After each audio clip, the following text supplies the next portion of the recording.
জাজ মাল্টিমিডিয়াকে আমি ছাড়িনি, ছাড়ার প্রশ্নই বা আসবে কেন।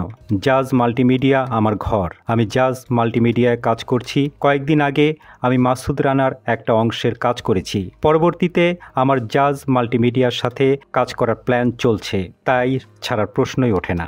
বুধবার আলাপকালে এভাবেই সাফ জানিয়ে দিলেন এ সময়ের ঢাকাই চলচ্চিত্রের নায়িকা পূজা চেরি।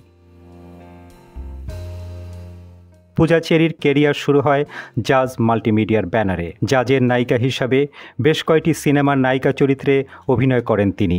পূজা সিয়াম জুটি সারা জায়গায় সিনেমা প্রেমীদের মাঝখানে এই ব্যানারের বাইরেও কাজ করেন তিনি। তখনই চাউর হয়ে যায় পূজা জাজের বাইরে কাজ করছেন, তাদের সাথে টানাপোড়েন চলছে।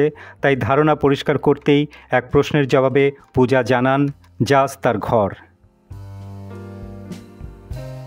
কাজেই এই ঘর ছাড়ার প্রশ্নই নেই। কথা বলার সময় তার পাশে ছিলেন অভিনেতা শ্যামল মাওলা। তিনি বলেন, তাদের সাথে আমার অ্যাগ্রিমেন্ট আছে অনেক বছরের, তাই জাজ মাল্টিমিডিয়া আমি ছাড়ছি এটা সঠিক নয়, ছাড়ার প্রশ্নই নেই। এক প্রশ্নের জবাবে পূজা চেরি বলেন, ছবির ভাটা পড়ছে এটা ঠিক নয়। আসলে ছবির ভাটা পড়ছে না, বছরে কি 10-20টা ছবি হচ্ছে ইন্ডাস্ট্রিতে, তাহলে ভাটার প্রশ্ন আসবে কেন? এটা আপনারাই ক্রিয়েট করেন যে ওর ক্যারিয়ারে ভাটা যাচ্ছে, ওর ছবি ভাটা যাচ্ছে।